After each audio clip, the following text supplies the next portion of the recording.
8 de la mañana con 7 minutos, agradeciendo nuevamente la gentileza de los compañeros del programa Locos por la Radio. Desde las 8:30 de la mañana ya estarán pues con la buena vibra para alegrarnos este viernes. Obviamente por este tiempo electoral nos han concedido unos minutos adicionales a quienes hacemos el informativo para poder seguir hablando de los temas de actualidad y claro, estamos a puertas del proceso electoral, a 9 escasos días de las elecciones del domingo 24 de marzo del 2019. Recibimos de nuestra mesa de trabajo al doctor Luis Verde Soto, quien es consejero integrante del Consejo Nacional Electoral. Doctor, bienvenido, qué gusto. Buenos días. Gracias por la gentileza. A ver, quisiera una primera reacción suya respecto de la decisión adoptada ayer por la Corte Constitucional, que decidió no acoger un pedido de medidas cautelares para que se pueda suspender la elección de los futuros integrantes del Consejo de Participación Ciudadana y Control Social. ¿Cuál es su reacción sobre esa decisión de la Corte? Yo creo que es una decisión inteligente de la Corte, toda vez de que preservado el ejercicio de competencias tanto en el Consejo Nacional Electoral cuanto en la misma Corte. Esto es, al no acoger la propuesta de medidas para suspender las elecciones de consejeros, lo que hace es invocar también al Consejo Nacional Electoral a que cumpla su rol de proseguir en la organización del proceso electoral, es decir, que prosiguen las actividades que tienen que dar lugar efectivamente que el día 24 hay esa elección, pero no se inhibe de conocer la demanda constitucional que también por competencia debe resolver en su momento. Si es que la Corte hubiese acogido las medidas cautelares, ¿esto hubiese dificultado el calendario, el cronograma, el tema operativo por parte del Consejo Electoral? Desde mi punto de vista, no. Desde mi punto de vista, lo que hubiese ocurrido simplemente es de que proseguía una ejecución de un tema previsto dentro del Estado de Derecho, que es que exista una acción constitucional, es lo que el dictamen de la Corte establece, es de que los temas constitucionales los trata ella y los temas electorales los trata el Consejo Nacional Electoral, lo cual es obvio. Pero esta ratificación de división de competencias dentro del Estado de Derecho es absolutamente clara. Durante el periodo electoral, la Corte Nacional Electoral tiene una muy importante función de evitar la obstaculización de los procesos, pero el ejercicio del Estado de Derecho no es una obstaculización de proceso, es simplemente el ejercicio del Estado de Derecho. Ahora, ya que estamos hablando de este tema, el Consejo Nacional Electoral ha recibido algunas críticas por parte de varios sectores, por ejemplo, y me sustento en las razones o varias de las razones por las cuales se ha presentado esta demanda de inconstitucionalidad. Se ha señalado que el 92% del pueblo ecuatoriano, del elector, no conoce a los candidatos para el Consejo de Participación Ciudadana y Control Social y que los propios candidatos no han sido claros respecto de sus propuestas de campaña en función de las atribuciones del Consejo de Participación Ciudadana y Control Social. ¿Ha fallado el CNE en este tema, doctor? Me parece que es bastante superficial tomar solamente en cuenta el dato de efectivamente bajo conocimiento de las propuestas de los miembros del Consejo. Yo estoy totalmente de acuerdo con usted en este tema, totalmente de acuerdo. Sí, hay un nivel muy bajo de conocimiento. Porque ¿a cuántos candidatos a concejales también conocemos? O sea, yo comparto su criterio. El tema es que el bajo nivel de conocimiento no debe atribuirse al Consejo, sino a un mal diseño institucional de esa candidatura, de las candidaturas. ¿Qué implica un mal diseño institucional? Jamás debió entregarse la responsabilidad de la difusión al Consejo Nacional Electoral. La esencia de una elección es que la sociedad debata, que la sociedad promueva, que la sociedad haga campaña. Es la esencia del acto electoral. Si el Estado tuviera que hacer el debate, si el Estado tuviese que promover, si el Estado tuviese que guardar para sí toda la capacidad de difusión de las alternativas de un candidato, no habría democracia. La democracia es justamente entregar a la sociedad esa capacidad y el Estado lo que hace es rayar la cancha, establecer las normas, establecer las condiciones de equidad y garantizarlas. O sea, lo que usted, perdón que me interrumpa, lo que usted me está diciendo entonces, para entenderle, es que para este caso se debieron haber aplicado reglas similares a las de otras candidaturas, es decir, que el candidato al Consejo de Participación Ciudadana tenga los mismos derechos que el candidato a alcalde, a prefecto, a concejal o a miembro de junta parroquial, que pueda hacer campaña, en otras palabras. Y puede hacerlo con o sin un partido, digamos, si la decisión del legislador es hacerlo sin un partido, que lo diga. Y lo haga sin un partido, y no es cierto establecer el conjunto de modalidades a través de las cuales puede realizar esa presentación. Sin embargo, lo que se ha hecho, no es verdad, es lo contrario.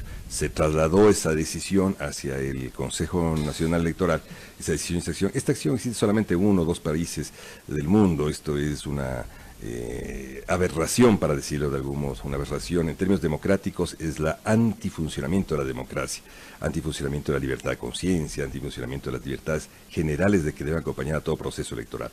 Si es que comprendemos desde allí que hay un primer elemento, un primer vicio de origen, toda la institución está contaminada. ¿Qué implica esto? Implica adicionalmente de que al limitar las capacidades de difusión y de propaganda, no se iba a conseguir metas altas de difusión, primer elemento, ¿no es verdad?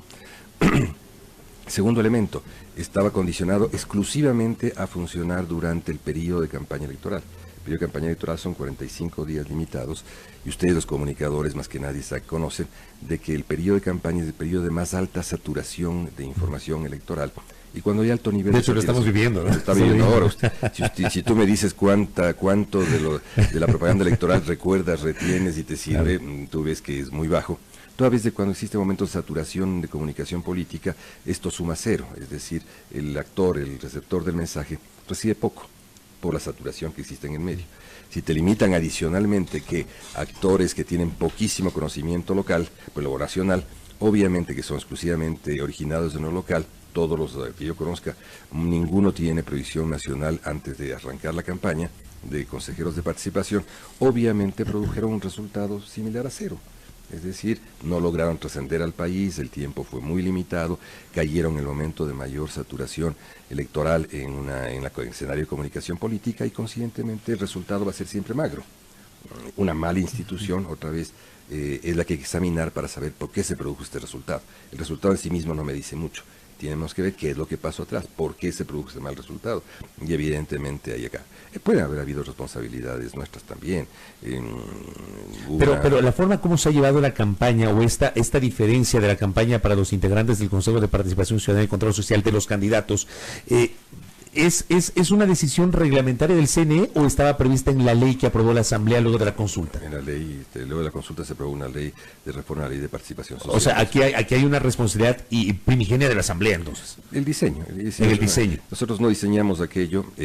Ahora, pudimos de pronto haber hecho más. Hay un margen siempre de incertidumbre en que se puede debatir. Por ejemplo, pedimos una consultoría a Naciones Unidas, y particularmente mi consejería con el ingeniero Pita, nuestras consejerías pidieron una consultoría a Naciones Unidas para poder desarrollar mejores términos de equidad, sobre todo equidad, porque son un número muy grande de candidatos, son 43. Es muy difícil lograr una presentación equitativa que logre efectos, ¿no es verdad? Ellos vinieron con la mejor voluntad y se logró ese diseño. Ese diseño fue presentado al Consejo Nacional Electoral. No hubo la mayoría no dio trascendencia a esto. Luego se les envió a los mismos miembros a los candidatos a que tomen en cuenta. Ninguno de ellos respondió. Entonces, frente a eso también hay una responsabilidad compartida de inacción, de falta de iniciativa por parte de los candidatos. Y finalmente, en estos procesos, lo que hay que rescatar es la capacidad de iniciativa que tiene la sociedad. Yo rescato que este mal diseño fundamentalmente es parte de unas élites políticas que no han querido nunca comprender cuál es la naturaleza de la democracia. Ahora mismo estamos pasando un tema fundamental, que es el de, después del destape frente al autoritarismo de Correa, en el destape hemos descubierto que la gente tiene pocas destrezas democráticas activas y consiguientemente hay que despertar estas destrezas democráticas y hay que despertar otra vez un aprendizaje democrático por parte de los actores políticos. Ahora, a propósito de este debate, también, y este tema también se trasladó al análisis del Pleno del Consejo Nacional Electoral, ¿hay claridad a esta hora sobre cómo operaría el cálculo del voto nulo para este tema en particular? ¿O se mantiene esta idea inicial de que, de ser el caso, se le pida una consulta a la Procuraduría General del Estado?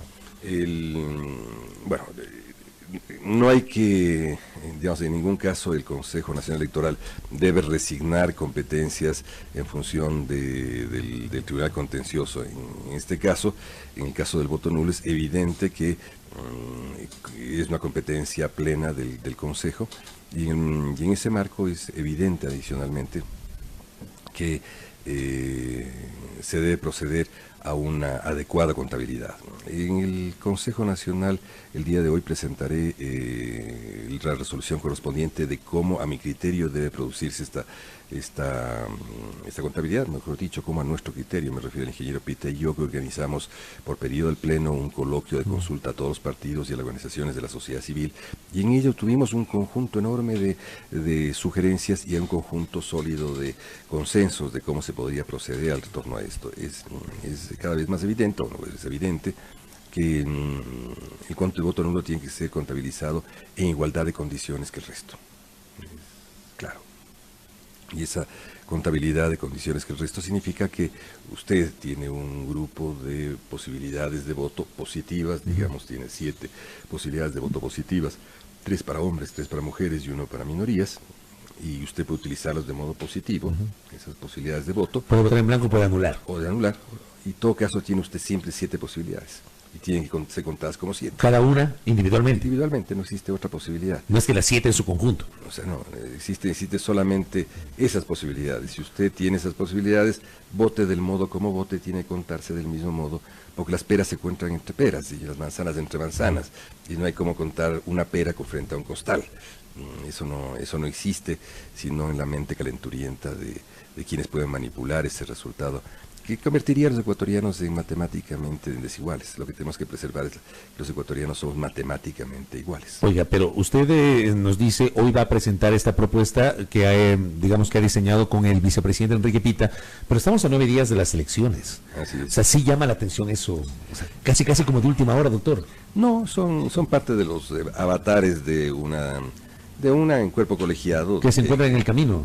No, es un cuerpo colegiado que tiene dificultades de llegar a consensos, entonces es mejor ir esperando la construcción de las mejores condiciones para eso. Por eso hubo que elaborar este coloquio, hay que esperar la opinión que tienen importantes generadores de opinión en el país y proceder. Este país, doctor Luis Verde Soto, ha estado acostumbrado, nos han acostumbrado a que a las 5 de la tarde recibamos los primeros resultados electorales. No los oficiales, obviamente, sino por lo general medios de comunicación que contratan empresas encuestadoras para el Exit Poll o qué sé yo. Pero también ha habido casos en los cuales a partir de las 7 de la noche ya empezamos a recibir los primeros resultados oficiales a través de sistemas de transmisión de datos. Lo hizo antes el Tribunal Supremo Electoral, lo ha hecho el Consejo Nacional Electoral. Este caso, para este proceso del 2019, ¿el CNE le va a dar al país un sistema de transmisión rápida de resultados? Sí, vamos a tener ahí el compromiso del conjunto de operadores tecnológicos del Consejo de lograr algo distinto a lo que se hizo antes. Esto es lograr que cada momento, cada ingreso de un acta dentro del escaneo de actas y su validación a través de la tabulación será automáticamente transmitido el dato que llegue a la nube hacia cada uno de los partidos, candidatos, acuérdense que son 82,000 candidatos y medios de comunicación. Esto implica 2 cosas, implica la posibilidad de que las personas, los miembros, los candidatos, en cada una de las mesas puedan obtener una fotografía del acta, además en algunos casos del acta física, no existe actas para todos, y a su vez puedan confrontarla con esta versión que les llegará inmediatamente después de escanear. El margen de tiempo es una cosa que hay que discutir, si será minutos, 2, 3, 4, 5, 6, 10 minutos entre el escaneo y su validación y la automática llegada a los partidos y a los candidatos. Eso es lo que se procura.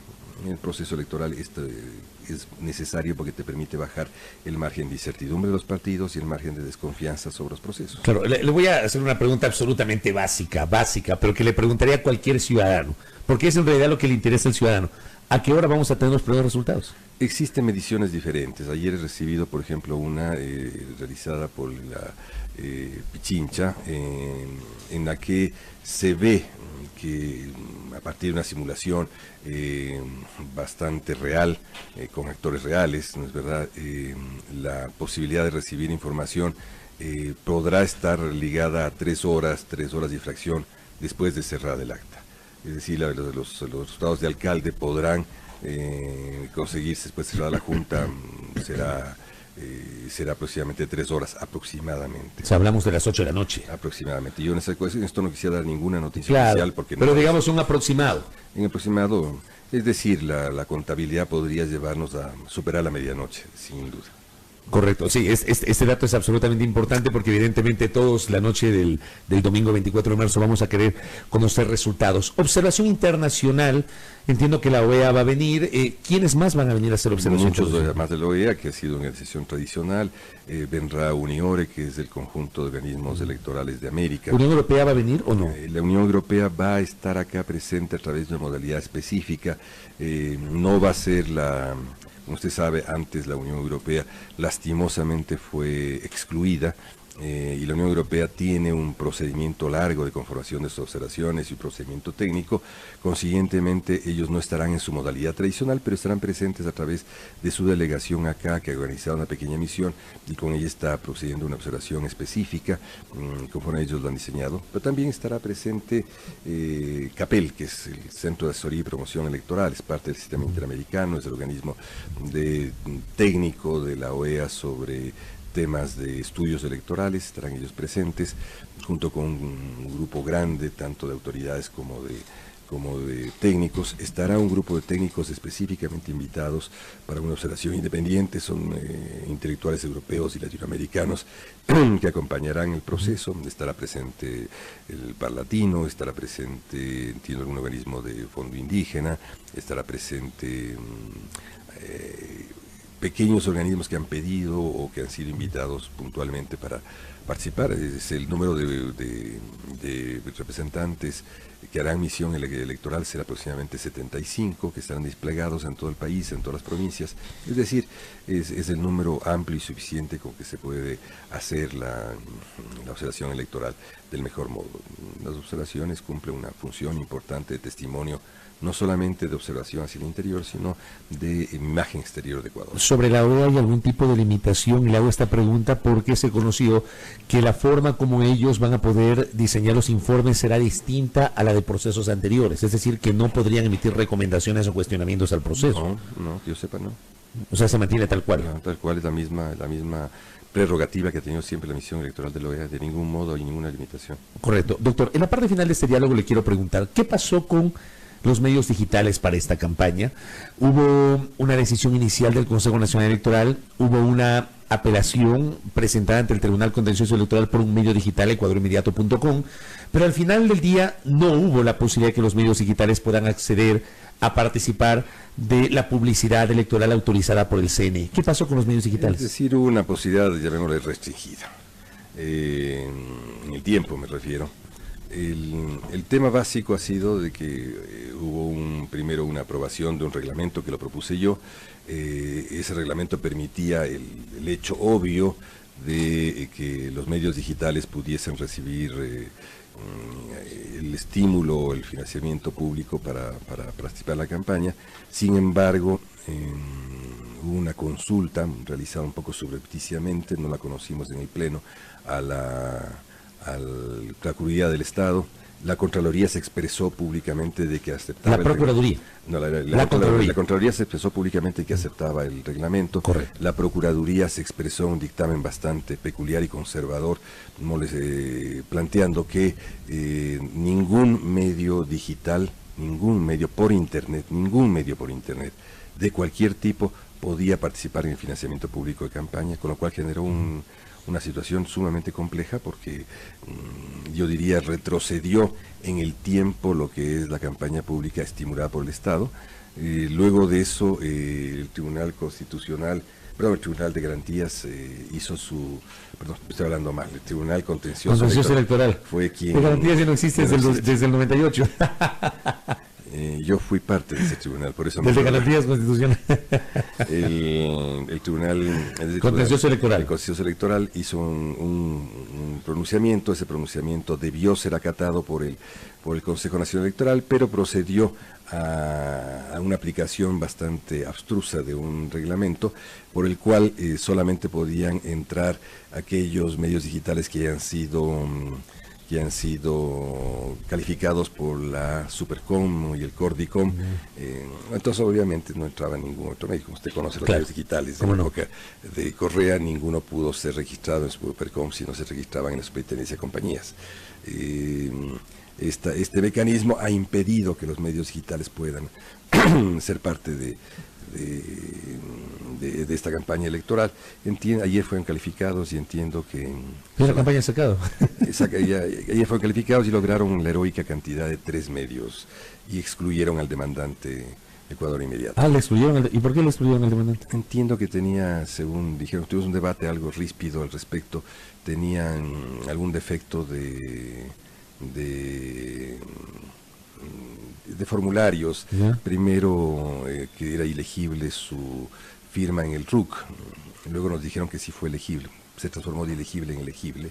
Luego nos dijeron que tenía problemas de definición de tarifas, que no eran las tarifas que se habían adecuado. Yo ciertamente lo que sustenté allí, al margen de la posición que pueda tener Ecuador Inmediato y mi relación o no con ellos, sostuve lo que es obvio, de que frente a un tema de derechos, como es el caso de la posibilidad de emitir en una campaña electoral, el tema de los requisitos formales tiene que ser subsanado. Eso lo establece toda la legislación mundial y la legislación ecuatoriana. Es decir, cuando está en juego los derechos, los temas formales de requisitos tienen que tener opción de subsanarse.